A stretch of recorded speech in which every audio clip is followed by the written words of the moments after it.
एससीसीएन news के इस bulletin में आइए सबसे पहले नजर डालते हैं आज की सुर्खियों पर। विख्यात लॉटरी माफिया पुलिस की गिरफ्त में 20 लाख से ज्यादा की नकद राशि बरामद। मोबाइल छिनतई के आरोपी को पकड़ने में पुलिस को मिली सफलता। मानगो सहित जमशेदपुर के आसपास के इलाकों में करता था मोबाइल चोरी। शहरबेड़ा चौक के पास ट्रक की चपेट में आकर बाइक सवार व्यक्ति की मौत। मृतक की पहचान पिपकी निवासी कैलाश गोप के नाम से की गई। पुलिस द्वारा शव को कब्जे में लेकर की जा रही जांच।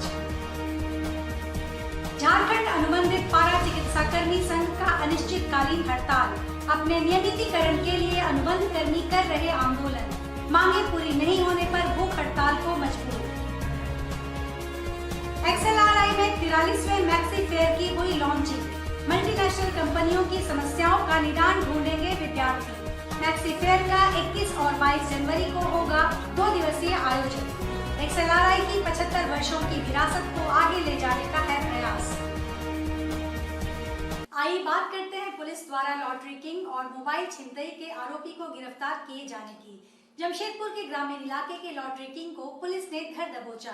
20 लाख से अधिक की राशि भी की जब्त। उसके पास से 1198 पीस लॉटरी भी पुलिस ने बरामद किया है।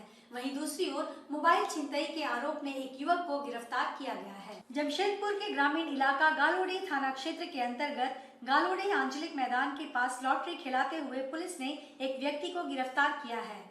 वह लॉटरी माफिया के रूप में जाना जाता था, जिसको पुलिस ने गिरफ्तार किया। उसके पास से 20,89,778 रुपए जब्त किया है। 1198 पीस लॉटरी भी बरामद किया है।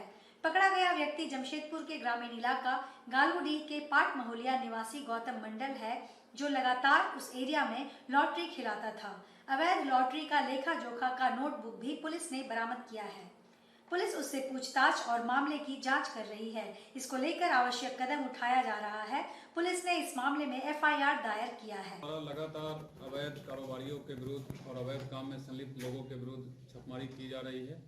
लगातार सिटी SP के नेतृत्व में शहरी क्षेत्र में और ग्रामीण SP के नेतृत्व में ग्रामीण क्षेत्रों में हर एक वैसे कार्य अवैध कार्य में संलिप्त लोगों के विरुद्ध लगातार छापेमारी की जा रही है। उसी क्रम में जमशेदपुर पुलिस को कई थाना क्षेत्र में काफ़ी सफलता मिली है। जैसे गालूडी थाना क्षेत्र में एक बहुत बड़ा लॉटरी के संचालन का भंडाफोड़ हुआ है, जिसमें एक व्यक्ति को गिरफ्तार किया गया है और उनके पास से लगभग 20,89,788 रुपये बरामद हुए हैं।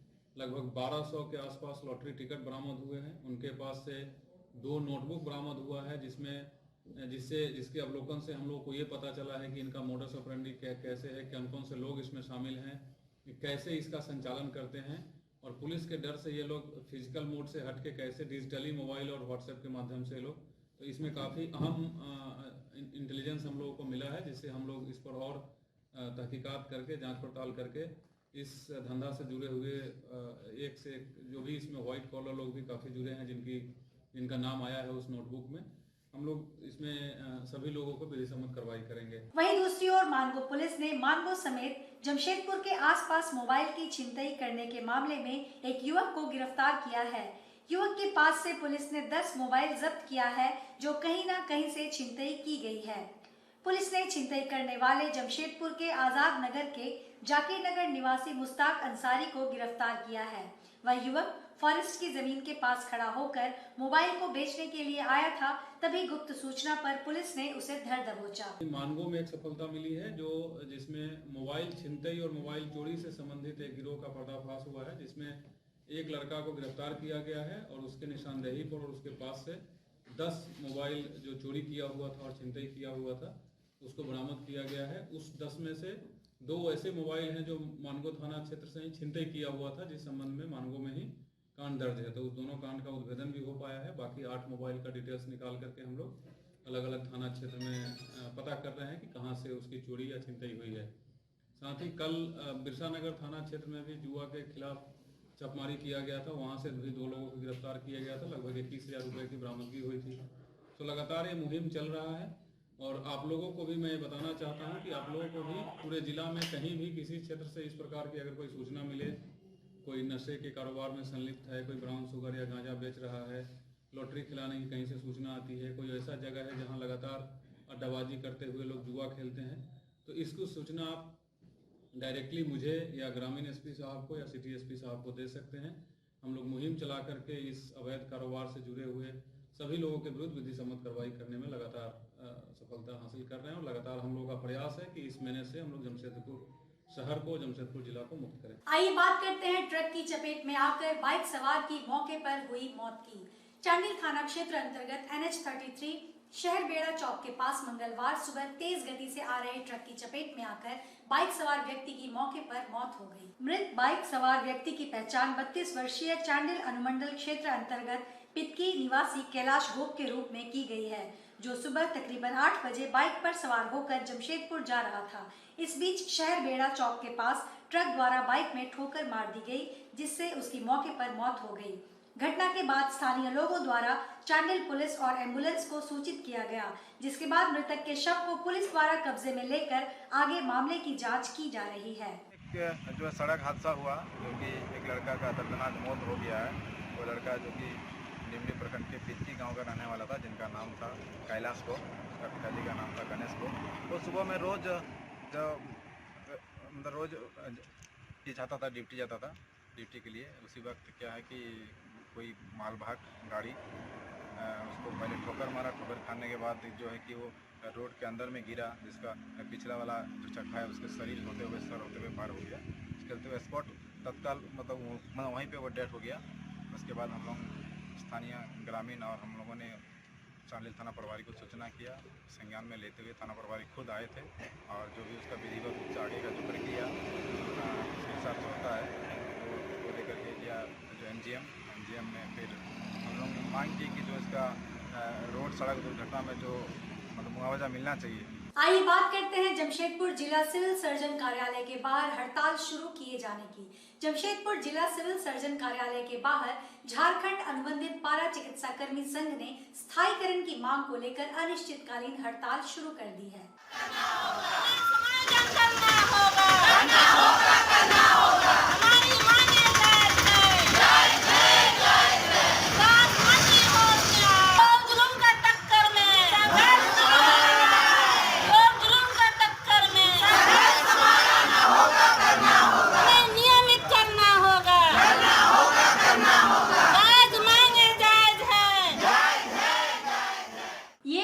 कर्मी पिछले 16 से 17 वर्षों से स्वास्थ्य के क्षेत्र में अपनी सेवा अनुबंध कर्मी के रूप में दे रहे हैं।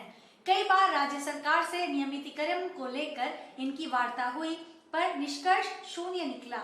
थक हार कर आंदोलन का रूप अख्तियार करते हुए पूर्वी सिंहभूम जिला समेत पूरे राज्य से लगभग 10,000 की संख्या में अनुबंध कर्मी आंदोलन का बिगुल फूंकते हुए झारखंड अनुबंधित पारा चिकित्सा कर्मी संघ, झारखंड अनुबंधित ANM GNM संघ के बैनर तले अनिश्चितकालीन हड़ताल पर चले गए हैं। जहां इनके हड़ताल पर चले जाने से ग्रामीण क्षेत्र में काफी हद तक स्वास्थ्य व्यवस्था चरमराने लगी है। वहीं जानकारी देते हुए ANM GNM संघ के अध्यक्ष कांति कुमारी ने बताया कि इससे पूर्व भी आंदोलन किया गया था, जहां सरकार ने उन्हें झूठा आश्वासन दिया था और अब सरकार अपने वादों से मुकर गई है। उन्होंने कहा कि अगर सरकार किए वादे को नहीं मानती है, उन सभी को नियमित नहीं करती है, तो वे सभी थक हार कर आगामी 24 तारीख से आमरण अनशन करने के लिए बाध्य हो जाएंगे। हम लोग करीब 17 साल से हम लोग मांग कर रहे हैं, हमारे नियमितीकरण की मांग है और सरकार अभी तक हम लोग के बारे में कुछ नहीं सोच रही है। इसी को लेकर हम लोग धरना प्रदर्शन कर रहे हैं और अब बैठे हुए हैं हड़ताल में, अनिश्चितकालीन हड़ताल में, और 24 तारीख से भूख हड़ताल में हम लोग जाने का पूरा तैयारी कर रहे हैं। क्या मांग है आप लोगों की? हम लोग मांग सिर्फ एक ही है, हम नियमित किया जाए, क्योंकि हम लोग 17 साल से हम लोग सेवा देते थक चुके हैं और सरकार हम लोग के बारे में झूठा आश्वासन देते हम लोग को ये कर रही है, छलावा कर रही है। अब सरकार से हमको एक ही शिकायत है, हमें परमानेंट किया। दूसरी तरफ इनके आंदोलन को झारखंड राज्य अराजपत्रित कर्मचारी महासंघ ने भी अपना पूर्ण समर्थन दिया है। इनकी मांगों को झारखंड राज्य अराजपत्रित कर्मचारी महासंघ ने जायज करार देते हुए सरकार को जल्द से जल्द इस ओर ध्यान आकृष्ट करते हुए इनके नियमितीकरण पर कदम उठाने का आग्रह किया है। हम लोग जितने भी अनुबंध पर पारा चिकित्सा कर्मी संघ झारखंड में 24 जिला में सभी वर्षों से कार्य कर रहे हैं। 15 से 18 साल हम लोग का बीत चुका है, लेकिन सरकार हम लोग को सिर्फ आश्वासन दे रही है कि अब आपको स्थायीकरण करेंगे। हाईकोर्ट का भी निर्देश है कि 10 साल वाले को अस्थायी करना है, सुप्रीम कोर्ट का आदेश आ चुका है। लेकिन हम लोग झारखंड सरकार से आस लगाए बैठे हुए थे कि हमारी सरकार बनी है, 3 महीने की सरकार समय लिए थे कि हमारी सरकार बनेगी, 3 महीने में आप लोग को नियमित करेंगे। लेकिन 3 साल बीत गया, हम लोग का कुछ सूद लेने वाले नहीं रहे, तो लास्ट में मजबूरन हम लोग को आंदोलन पे आना पड़ा। और हम लोग का 16 तारीख को मुख्यमंत्री आवास का घेराव कार्यक्रम था, जो कि हम लोग किए, उनके आवास तक गए, लेकिन मुख्यमंत्री जी बाहर थे, इसलिए वार्ता नहीं हो पाई। आज से हम लोग का कार्यक्रम है 17 तारीख से, और निश्चितकालीन हड़ताल है। और हम लोग का हड़ताल में भी बात नहीं बनेगी तो 24 तारीख से हम लोग भूख हड़ताल पे बैठ जाएंगे और हम लोग आमरण अनशन पे रहेंगे जब तक कि हमारी मांग पूरी नहीं होती है। हमारी बस एक ही मांग है कि हम लोग अनुबंध पर जो कार्यरत है उनको अस्थायी किया जाए। अस्थायी होने से हम लोग का परिवार का पालन पोषण, बच्चे का पढ़ाई, माँ पिता का इलाज, सारा चीज़ हो पाएगा, जो कि अभी अल्प मानदेय में नहीं हो पा रहा है। आज हम मांग इसलिए कर रहे हैं कि मेरा परिवार है, मेरे भी माँ पिता हैं, मेरे बच्चे हैं, उनका भविष्य बने। नहीं तो हम लोग तो सरकारी सेवा दे रहे हैं, हम लोग MGM में 18 साल से हैं, कोई सदर हॉस्पिटल में है, कोई TB अस्पताल में है, वर्षों से कार्य कर रहे हैं, लेकिन हम लोग की अभी तक सरकार सुनी नहीं। तो हम लोग का मुख्यमंत्री जी से और हमारे मंत्री जी से एक ही मांग है कि हम लोग को जल्द से जल्द अस्थायी किया जाए। आइए बात करते हैं XLRI में 43वें मैक्सी फेयर की हुई लॉन्चिंग की। XLRI में 43वें मैक्सी फेयर की सोमवार को लॉन्चिंग की गई। George SJ, dean academic Sanjay Patro, dean admin father Donald D'Souza समेत मैक्सी फेयर आयोजन समिति के साथ संयुक्त रूप से दीप प्रज्वलित कर मैक्सी फेयर की विधिवत लॉन्चिंग की गई, जिसमें 6 मल्टीनेशनल कंपनियों की समस्याओं का विद्यार्थी निदान ढूंढेंगे। XLRI में 43वें मैक्सी फेयर का 2 दिवसीय आयोजन 21 और 22 जनवरी को होने जा रहा है। मार्केटिंग एसोसिएशन ऑफ XLRI की ओर से आयोजित इस मेले की लॉन्चिंग सोमवार को हुई। इस मौके पर मुख्य अतिथि के रूप में XLRI के पूर्ववर्ती छात्र CVL श्रीनिवास मौजूद रहे। उन्होंने director father George SJ, dean academics Sanjay Patro, dean admin father Donald D'Souza समेत मैक्सी फेयर की आयोजन समिति के साथ संयुक्त रूप से दीप प्रज्वलित कर मैक्सी फेयर की विधिवत लॉन्चिंग की। इस दौरान सभी को संबोधित करते हुए डायरेक्टर फादर जॉर्ज ने कहा कि XLRI की 75 वर्षों की विरासत को आगे लेकर जाने का प्रयास किया जा रहा है। कहा कि जीवन में कई प्रकार की समस्याएं आती हैं, उन समस्याओं व चुनौतियों को हम किस प्रकार सफलतापूर्वक निपटते हैं, उसी का नाम मैनेजमेंट है। पूर्ववर्ती छात्र CVL श्रीनिवास ने अपने संबोधन में कहा कि XLRI में भले उन्हें 2 साल के मैनेजमेंट कोर्स का सर्टिफिकेट मिला, XLRI ने उन्हें life skills, problem solving attitude, creativity, organisational skill समेत कई अन्य बातों को सिखाया। इस बार कार्यक्रम में 22 जनवरी को शाम 7 बजे से बॉलीवुड के गायक शाहिद माल्या अपने सुरों से जादू बिखेरेंगे। माल्या ने अब तक फिल्म गुंडे, स्टूडेंट ऑफ द ईयर, उड़ता पंजाब और जब हैरी मेट सेजल जैसे फिल्मों में गाना गाया है। वहीं बच्चों के लिए फैंसी ड्रेस प्रतियोगिता और डांस प्रतियोगिता का आयोजन होगा। बड़ों के लिए Jamshedpur favourite family, miss and mister Jamshedpur और मास्टर शेफ प्रतियोगिता होगी। इसके साथ ही विजेताओं को beauty hampers, washing machine, television आदि दी जाएगी। इसमें विभिन्न प्रकार के खेल और सवारी का भी लुत्फ उठा सकते हैं, जिसमें box cricket, water zorbing, bouncy castle के साथ कई और खेल शामिल हैं। मैक्सी फेयर में 35 से अधिक फूड स्टॉल भी लगाए जाएंगे, जिसका आनंद लोग उठा सकेंगे। The ancient, as we have mentioned, 43 years back we started this event. It's basically understanding people and their buying habits, so that you can right product, good product can be promoted. उसका मतलब यही है students को marketing actual research कर उससे पढ़ना है। छात्र का पहला एम है स्टडीज, सो ये practical study, they do the research, interact with customers, that is people of Jamshedpur, and identify what is good for them. पहले उन लोग प्रॉब्लम देते हैं, ये प्रॉब्लम के ऊपर ही पूरा एक्सपेरिमेंट स्टूडेंट्स डिजाइन करते हैं। For example, I think long time back, I am talking about जब मैं छात्र था, एक कंपनी एक नया प्रोडक्ट लॉन्च कर रहे थे। ये प्रोडक्ट सही या गलत, नाम वो प्रोडक्ट को क्या नाम देना। सो हम लोग रिसर्च किए थे, जो नाम लोगों को पसंद आएगा उसके अनुसार ही वो नाम सेलेक्ट किया और research team, students research team company को सजेस्ट किया। अभी हम लोग रिसेंटली 2 थिंग्स शुरू किए हैं।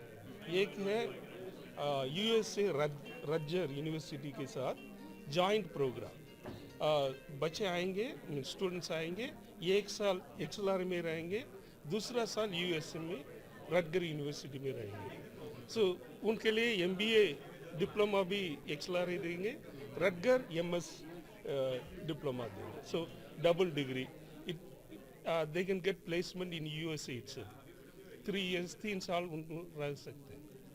हम 21 और 22 जनवरी को 43rd मैक्सी फेयर आयोजित कर रहे हैं XLRI के कैंपस में। उसी का इनॉग्रेशन आज 16 जनवरी को हुआ है।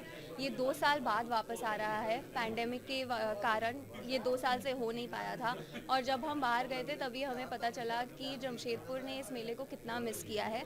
अब आप पूछ रहे होंगे कि इस मेले में नया क्या होने वाला है।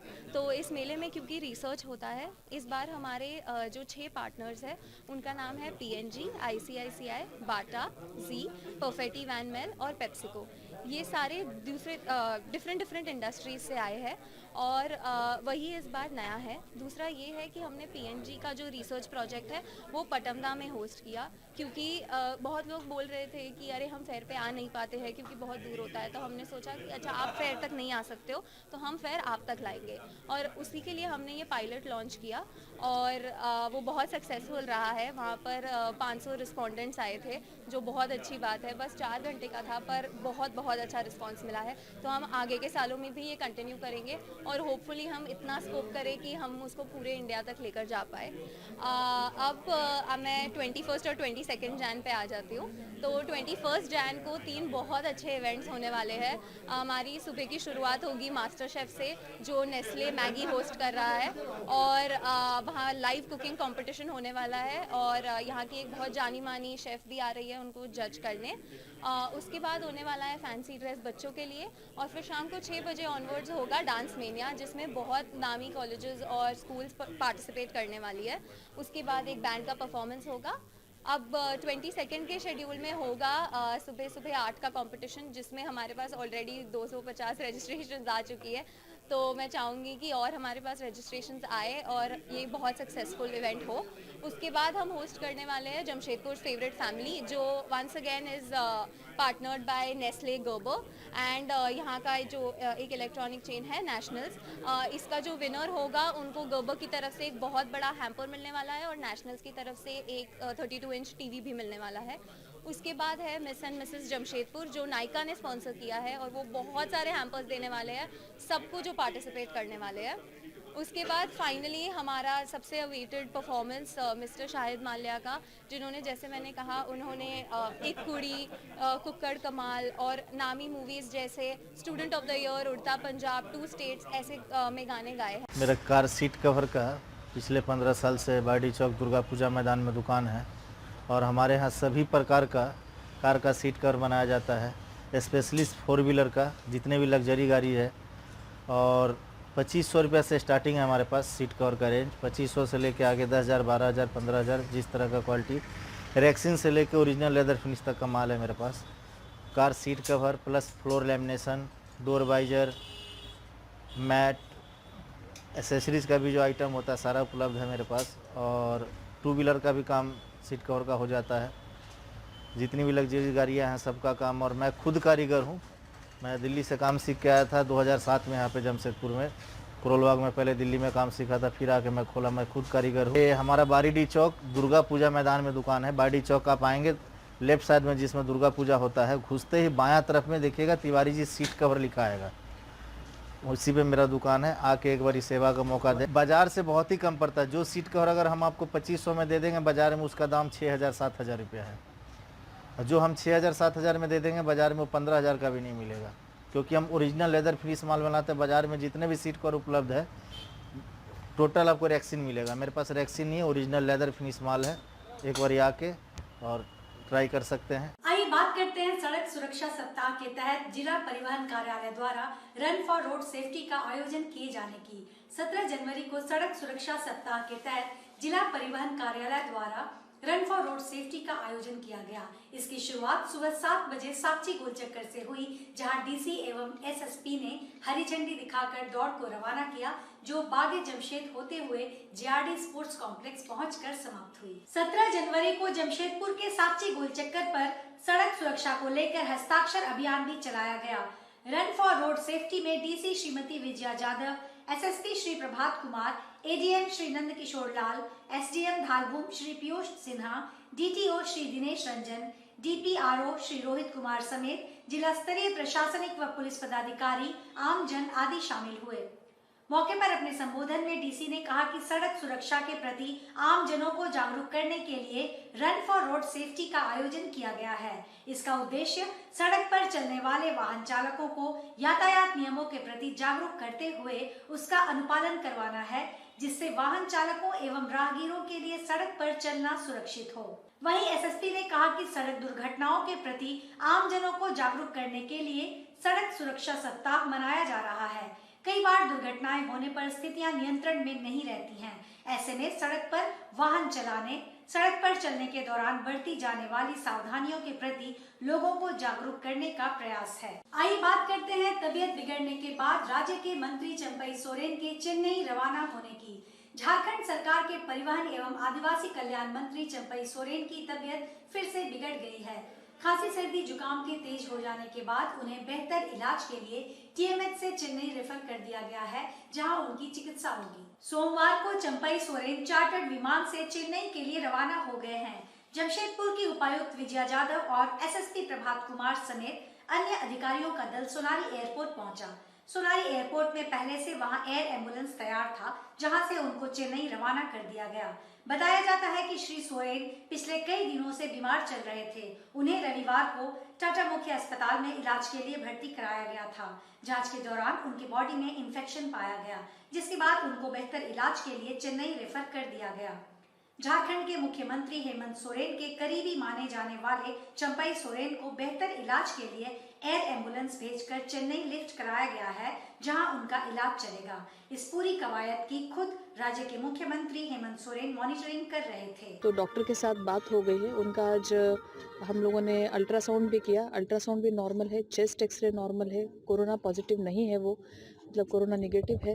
तो बाकी सारे एस्पेक्ट्स उनके ठीक है, ब्लड वाइटल्स ठीक है, बाकी ब्लड प्रेशर ठीक है। बस डायबिटीज़ के उनके कुछ इश्यूज़ थे, जिससे हाइपोग्लाइमिक उनका कंडीशन हो रहा है।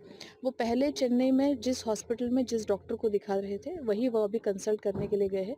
He is normal, he is fit, he is fine, but एक एडवांस लेवल का कंसल्टेशन लेने के लिए आज वो यहाँ से चेन्नई रवाना हुआ है। आइए बात करते हैं गम्हरिया घोड़ा बाबा मंदिर में अखान यात्रा पर पूजा के आयोजन की। गम्हरिया घोड़ा बाबा मंदिर में अखान यात्रा पर पूजा करने इस बार जन सैलाब उमड़ पड़ा। दरअसल कोरोना की वजह से 2 साल बाद मेले का आयोजन किया जा रहा है। जानकारी में हो कि घोड़ा बाबा मंदिर में हर साल अखान यात्रा के दिन भगवान बलराम की पूजा बड़े ही धूमधाम से की जाती है। भगवान बलराम को ग्राम देवता के रूप में यहाँ ग्रामीणों द्वारा पूजा जाता है। मान्यता है कि वर्षों पूर्व क्षेत्र में भीषण महामारी फैली थी, जिसके बाद पूर्वजों ने भगवान बलराम का आह्वान किया था और यहाँ उनके वाहन के रूप में घोड़े की स्थापना की गई, जिसके बाद क्षेत्र में महामारी समाप्त हुई थी। तब से लेकर आज तक परंपरा का निर्वहन किया जा रहा है। जिनकी मन्नतें पूरी होती हैं, वे मिट्टी के घोड़े यहाँ चढ़ाते हैं। इसके अलावा प्रसाद का भोग भी लगाते हैं। कहा जाता है कि आस्था एवं विश्वास के साथ पूजा करने से मन की मुरादें पूरी होती हैं। यहाँ त्योहारों में अपनी परंपरा एवं संस्कृति की झलक देखने को मिलती है। इस प्रमुख धार्मिक स्थल पर आसपास के गांवों के हजारों भक्त पूजा करने पहुंचे हैं। भक्तों की भीड़ को नियंत्रित करने के लिए पूजा कमेटी की ओर से दर्जनों वॉलंटियर्स की प्रतिनियुक्ति की गई है। श्रद्धालुओं को नियंत्रित करने के लिए आदित्यपुर पुलिस एवं मंदिर कमेटी के सदस्य मौजूद रहते हैं। इस अवसर पर प्रांगण में विशाल मेला का आयोजन भी किया गया है। इस मौके पर महाभोग का आयोजन भी किया गया। साथ ही समिति की ओर से आगंतुक अतिथियों का स्वागत किया गया। बताया जाता है कि मकर संक्रांति के एक दिन के बाद इस पूजा का आयोजन प्रतिवर्ष किया जाता है। पूजा को सफल बनाने में मनोरंजन बेज, सत्यनारायण दास, नारायण पॉल, बंकिम चौधरी, बादल पॉल, मृत्युंजय दास, आशीष दास, सीताराम बेज, त्रिभंग प्रमाणिक, अनादि बेज, अजय पाल, सत्यरंजन दास, खगेन दास, गोपाल पाल, कन्हाई पाल के अलावा समिति के तमाम सदस्यों एवं गमरिया वासियों का सहयोग सर्वोपरि रहता है। देखिए, ये 300 साल पुराना पूजा है और बहुत पहले 300 साल पहले जो गांव में महामारी आया था उस समय घोड़ा दौड़ने का आवाज़ आ रहा था और कुछ बुजुर्ग को सपना भी आया था उसमें ग्राम देवता का जो पूजा करने के लिए। तो उस समय से पूजा स्टार्ट किया गया, तो महामारी उस समय से नहीं आता है। और इस पूजा से हमारे यहाँ आसपास पूरा गमारिया प्रखंड में इस तरह का महामारी नहीं आया है। और इसमें जो भी मन्नत रखता है, कुछ भी ऐसा अपना मन्नत जो पूरा होता है, इसमें ऐसा नहीं है कि कुछ ऐसा चढ़ाना ही पड़ेगा। अपना इच्छा से जो जैसा शक्ति वैसा भक्ति अपना रखता है, अपना उसी से मनोकामना पूरा होते आ रहा है। और जो हर साल यहाँ मेला लगता है, हम लोग कोरोना को देखते हुए 2 साल नहीं किए थे। इस साल कोरोना तो नहीं है, लेकिन हम लोग पूजा का विधि व्यवस्था पूरा सही तरीके से और सार्वजनिक तरीके से कर रहे हैं, लेकिन मेला नहीं लगाएं। और सबसे अपील किए थे कि मास्क और सैनिटाइजर या थोड़ा दूरी बना के रखिए, ताकि कम से कम हमारे गमारिया प्रखंड में कोरोना दोबारा से ना आए। और इसी सिद्धांत से हम लोग पूजा को इस बार यहाँ करीबन 1500 से 2000 लोग आते हैं। आसपास के जितना भी बस्ती है, हम लोगों का ग्राम है, सभी ग्राम से आदमी आता है। आज के इस बुलेटिन में बस इतना ही। हम फिर हाजिर होंगे कुछ और नई खबरों के साथ। तब तक के लिए SCCN न्यूज की पूरी टीम की ओर से मुझे दीजिए इजाजत। नमस्कार।